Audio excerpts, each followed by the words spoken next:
So now we'll recall the dissection principle.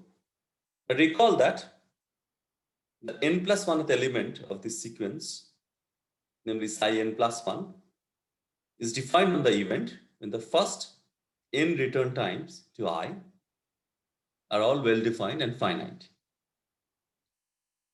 On this event, we define psi n plus 1 as the vector whose first component is the length of the n plus 1th excursion, followed by the n plus 1th excursion. Remember, the n plus 1th excursion starts right after the nth return time, and then it ends at the n plus 1th return time to I. Now, it's possible that on the event, when the first n return times are all well-defined and finite, n plus 1th return time still can be infinite. So it's possible that this length is infinite. And in that situation, this sequence is an infinite sequence. Psi n plus 1 is an infinite sequence. Okay? So it takes values in infinity cross S infinity in that case, because these are all coming from S. On the other hand, it can be finite also. If this is finite and takes the value k, then this takes values in k followed by S power k here. Okay? So in other words, these random variables live in this space. This is something we talked about last time. And the dissection principle states that if you fix a state I and you take an m, this is an assumption, you take a positive integer m such that starting from I, the first m return times, so when the Markov chain starts from I, the first m return times are finite with positive probability. Okay? So it may so happen that this probability is 0, but let's assume that this has positive probability.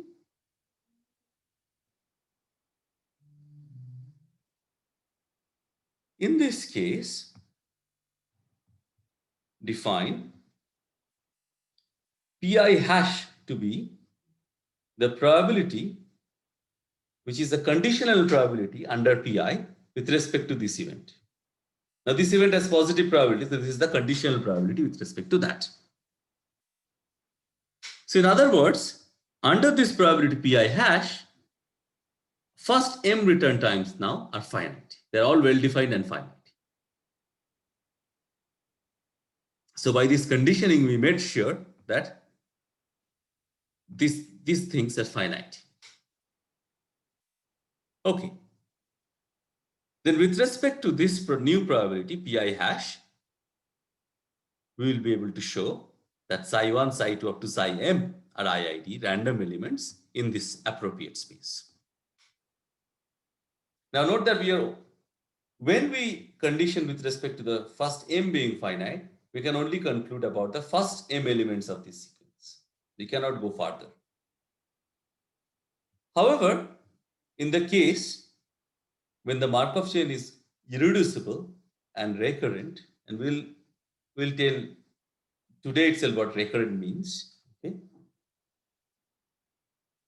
So in this case, what is important for us is that for every state I and for every positive integer m, this probability through which we are conditioning, okay, is actually 1. Okay, the probability on which we are conditioning actually has probability 1. This event. Okay, the conditioning event has probability 1. So therefore, pi hash is same as pi. And therefore, in this case, the entire sequence is IID under pi. Okay? Of course, there are IID e-valued random variables, but they are still IID. And this is the case where this result will be most useful, as we will see. So this is the situation when the Markov chain is irreducible and recurrent. Okay, so after making this statement or recalling the statement, let's recall what we achieved in the proof. We decided to give the proof for m equal to q. So this is the general statement is about general M, but we'll just give the proof for M equal to 2. In particular, you have this state I, and then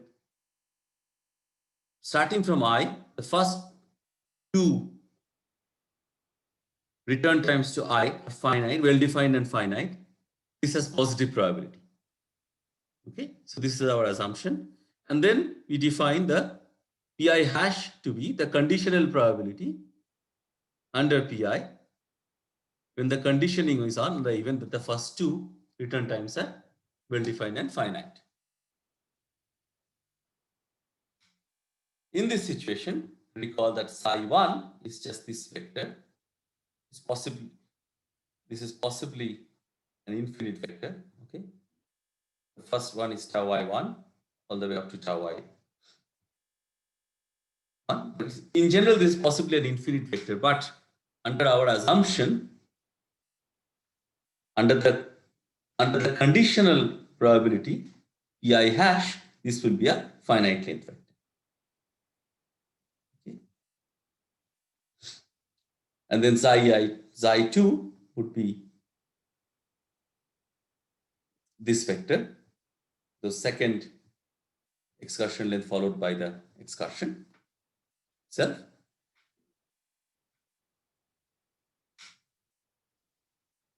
So we'll take KL in N and states in S, I1 to IK and J1 to JL, such that the first K minus 1 I's are not equal to I. So I1 to I minus 1 is different from I. But IK is equal to I. And J1 to JL minus 1 are all not equal to I. But JL is actually equal to I. We'll take such states. Then it's enough to show that under Pi hash, the joint probability of psi1 taking the vector k I1 to Ik and psi2 taking is equal to the vector L J1 J2 JL, this joint probability is same as the product of the marginal probability Pi hash under Pi hash again of psi1 becoming equal to this vector k I1 to Ik, and again psi1 becoming equal to L J1 J2 JL. We talked about this, why this is enough, and then why it is enough to take just these guys, because if the states are not like this, if you just take arbitrary states from S, and if one of the conditions here fail, then both sides of the star will be 0, and therefore what we have to show will hold trivial. Now note that since we are going to consider everything under Pi hash, both alpha 1, this is alpha 1 and this is alpha 2, right? Both alpha 1 and alpha 2 are going to be finite quantities under Pi hash, and therefore it's enough to consider K and L in N. We don't need to consider the infinite case because everything is happening under this conditional probability. Okay. Now, in the last lecture, what we have shown is we have taken two positive integers KL and then the states as needed. So basically you take I1 to Ik minus 1 and J1 to JL minus 1, all of which are not equal to I. And then you take Ik and JL both equal to I. What we showed is that this is the numerator of star. If you look at this, this is the numerator of star. Well, numerator of the left-hand side of star. Okay. Left-hand side of star is a conditional probability.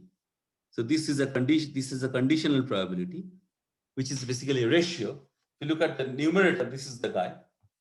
So numerator of the left-hand side of star, you could express it as a product of two probabilities. So this is just x1 equal to I1 all the way up to xk minus 1 equal to Ik minus 1 times xk equal to I. And tau I1 is finite times x1 equal to j1 up to xl minus 1 equal to jl minus 1, xl equal to I, and tau I1 equal to is finite, okay, under Pi. So it's a product of these two probabilities. We have been able to show this. Now, I would like to mention one thing in both the statements here. This tau I finite and tau 2 finite. So, the first return time and the second return time are finite are actually redundant. Why? Because here xi1 is equal to this guy. In particular, it means alpha 1 is equal to k, and k is a positive integer. So alpha 1 is finite already. Similarly, alpha 2 is finite already. So therefore, actually tau I1 is k and tau I2 is k plus L. So actually these two are redundant. We could have just remove this statement as well. Then also this is true. But we want to keep it because we would like to compute the conditional probabilities, and this is the numerator. Let's keep it. Same applies to here. Because of the choice of the states, the way it goes, none of them are equal to I. It's clear that in this situation, whenever this event happens up to this, tau I1 is already equal to k, and therefore it's finite. Similarly here, okay, this is already finite. Now note that this is just product of two marginal probabilities. This is just pi of psi1 taking this value when tau I1 is finite. Again, this is redundant. Times pi of psi1 taking the value lj1 to jl when tau I1 is finite. This is again redundant. We proved this, and from there we also proved that under Ti, the joint probability of both first and second return time finite is just the product of the probabilities. In particular, it's the square of the probability of one of them being finite. So under Pi, if tau I1 is finite, you take the square of that is equal to this. So in particular, from here, it shows that actually, okay, there was a step before this, which actually shows that tau I1 and tau I2 are, independent, but let's not worry about this at the moment.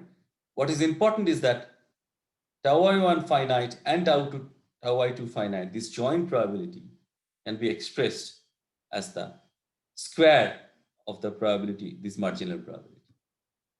So this we proved from this by summing over all possible values of, I1, I2, Ik, and J1, J2, Jk. Okay, and then summing over all possible values of K and L. Okay. Now I would like to go through one of the things that we proved last time and the technique that we used to prove it. Remember that one of the major steps of achieving this thing here was to use the Markov property. So you basically take K and L in N, and then the states as needed. Okay, so you take these states as the first k minus 1 are not equal to I, and then the kth one is I. Similarly, you take states, these j's, the first L minus 1 is not equal to I, and the last one, Lth one is I. Then we showed that this probability, which is the numerator of star, can be expressed as this joint probability. It's not hard to show that. So it's just, this just tells you that x1 should be I1 all the way up to xk minus 1 should be Ik minus 1, xk should be Ik, which is I, xk plus 1 should be J1 all the way up to xk plus L minus 1 should be JL minus 1, then xk plus L should be I. So this is not difficult. Then what we did is we used the Markov property, which I thought I went a bit too fast, and then there was a question about it in the email also. So therefore, I'll go over it once more. So what we did here, we wrote this as this joint probability as a product of this probability times this conditional probability. Okay, this times this. Now this assumes that this probability, the first probability in this is positive. Otherwise, the second conditional probability, this one is not even well defined. Let's assume it for the time being. Suppose this is positive, then this is well defined. Now, because of Markov property, in this state, conditional probability, x1 all the way up to xk minus 1 will go away because this is the future and xk is the present. So it will only depend on the present. So therefore, I can write this conditional probability. The first one will remain the same. You can write the conditional probability as this probability given xk equal to I only. Okay. Probability of this given xk equal to I only. This is Markov property. Now use the time homogeneity. Last time I used them at the same step, but let me split it into two steps here. Once you do that, then you can put k equal to 0 here because of time homogeneity. So then therefore, k plus 1 will become x1, k plus 2 will become x2 and so on. K plus l minus 1 will become xl minus 1. That's the change. And k plus l will become xl. Condition on x not equal to I. K is 0. Now x not equal to I, this condition is taken care of by Pi anyway. So Pi is basically the conditional probability of x naught starting from I, right? X starting from I. So therefore, this is already taken care of. So by using time homogeneity from there, we get this. So this was the major step. Now, of course, this whole thing is under the assumption that this probability is positive. Then only this conditional probability is well defined. So that was a question that was asked in the email. But the point is, if this condition, this particular probability is 0, then you don't have to do all these things, because if this probability is 0, then this probability is also 0, because this is an even smaller event. So therefore, this is equal to this, definitely, because this is 0. So this product is also 0. So therefore, either this probability is 0, in which case this final result trivially holds, or the probability is positive, in which case you go through this conditioning and Markov property argument. So we'll be using this kind of Markov property argument many times. So I just wanted to go over it once more, just to make it clear. And there was a question about it also. So therefore, I wanted to just make it clear. So first you use Markov property, and then you use time homogeneity.